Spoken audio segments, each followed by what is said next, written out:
Selamat siang, perkenalkan saya Fadli Natalia, perwakilan dari SMA Hospital 1 Jakarta. Pada kesempatan ini, izinkan saya untuk mempresentasikan karya saya. Jadi, karya poster ini bertajuk Jangan Biarkan Pari Gergaji Punah. Karena dari awal sudah di briefing kalau informasi adalah hal yang sangat penting untuk poster ini. Maka saya menyajikan banyak informasi untuk poster saya. Desain poster ini didesain khusus untuk target market kita, yaitu remaja 17-23 tahun dan nelayan 19-45 tahun. Guna menambah informasi sekaligus mengajak untuk kita semua menjaga kelestarian pari gergaji yang sudah hampir punah.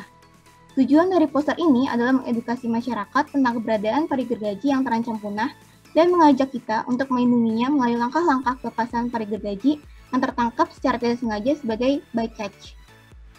Poster saya buat semenarik mungkin dengan berbagai warna agar pembaca tidak merasa bosan atau jenuh ketika membaca poster ini dan agar supaya eye-catching.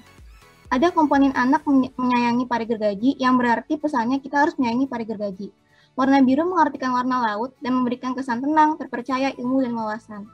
Saya menggunakan aplikasi Adobe Illustrator dan Photoshop untuk mendesain poster ini. Menggunakan pen tool, brush, eyedrop, select tool, text wrap tool, scallop tool, direct selection tool. Demikian presentasi saya, mohon maaf bila ada kesalahan. Sekian dan terima kasih. Oke, baik. Terima kasih banyak atas presentasinya, Fadelain. Selanjutnya kita akan mendengarkan sesi penilaian dari para juri, yaitu dari Mas Adi Nugroho dan dari Kak Yulianti Yuli. Kepada Mas Adi, dipersilakan memberikan komentar terlebih dahulu. Halo, Fadelain. Halo, Kak. Nah, ini seru banget nih, ramai banget nih warnanya nih. Tadi dirimu sudah present ya, jadi setiap warna ada merepresentasi arti ya, bener nggak? Iya, Kak. Ya, oke. Tadi dirimu target marketnya berapa, usia berapa, sorry? Nelayan sama pelajar, sama remaja itu 17-23 tahun dan nelayan 19-45 tahun. Oke, di kota mana? Apakah di kota sebesar Jakarta? Target marketnya? Di seluruh Indonesia. Oke. Jadi kalau saya bisa boleh bilang sebenarnya target dirimu adalah teman-teman kita yang masih sekolah itu yang memang di pesisir, tinggalnya pesisir, bukan di kota besar seperti Jakarta, bukan. Ya. Ikannya di sini juga sudah tampak dilihatin komposisinya. Oh paling ini sih ada statusnya, coba deh dirimu zoom deh. Status IUCN Rep List. Nah ini kan ketat banget nih. Gimana caranya nih biar nggak ketat frame-nya? Apa, Kak? Rapat banget nggak? Rapat nggak? Terlalu rapat nggak? Oh iya, bisa dikecilin sedikit. Dikecilin tuh sedikit nggak apa. Tapi saya suka nih. Jadi gini, saya suka sebenarnya konsep kayak gini. Kenapa? Karena ini bisa dibilang apa ya? Masyarakat kita tuh unik ya, dikasih desain yang sophisticated nggak dibaca, cuma dilihatin doang. Tapi kalau dikasih seperti ini biasanya ngebaca. Jadi study case-nya berarti bisa jadi ini tepat sasaran model desain yang seperti ini gitu ke marketnya gitu. Kalau apa ya, kalau untuk dari desain ya mesti diimprove lagi sih di bagian nih, selamatkan merekanya. Penekanannya, bener gak sih? Oh iya, Kak. Coba deh di zoom out.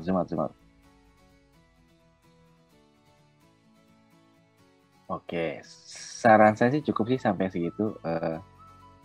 Cukup. Unik, lucu. Target marketnya sesuai. Thank you, Fadli. Oke, terima kasih Mas Adi atas feedback dan komentarnya. Selanjutnya kepada Kak Yuli, dipersilakan. Oke, terima kasih. Ya, Fadelain, iya mungkin tadi kalau ngomongin target audiens itu beda-beda ya karakternya kan. Nah kalau kita ngelihat karakteristik mungkin orang di daerah pesisir dan lain-lain, itu juga kita harus gali lebih dalam ya. Seperti apa sih sebenarnya style poster yang justru dibaca gitu ya. Nah, memang benar, mungkin bisa jadi yang yang rame gini justru dibaca gitu mungkin ya.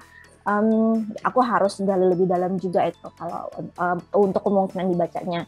Cuman mungkin kalau dari sisi aku ya, maksudnya segi segi gimana ini bisa ngomong, ini bisa jadi komunikasi yang bagus, jadi media komunikasi yang bagus.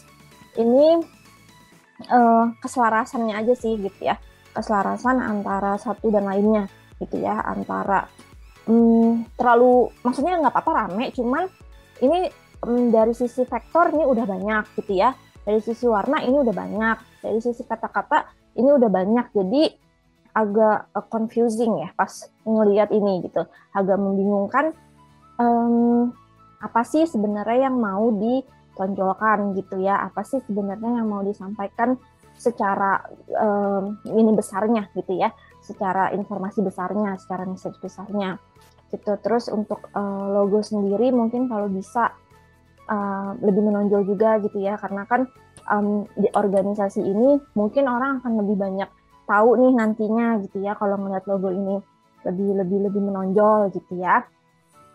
Terus ya memberikan padanya udah ada ya. Cuma mungkin ada beberapa yang perlu di remove gitu ya, kayak ada Prestige Cafe, Prestige gitu. Mungkin itu informatif sebenarnya. Cuman kan tadi balik lagi gitu, bentuknya kayak apa sih sebenarnya, spesies yang lebih kayak pakai nama ininya gitu ya, pakai nama yang mungkin agak nggak familiar buat orang yang baca gitu. Jadi mungkin kalaupun mau dapet fakta yang kayak 16-32 gigi tuh oke gitu ya. Itu sih paling ya, keselarasan, terus juga masih rebutan gitu, mana sih yang mau ditonjolin duluan gitu. Ya, makasih Fedelin. Oke, terima kasih atas presentasinya.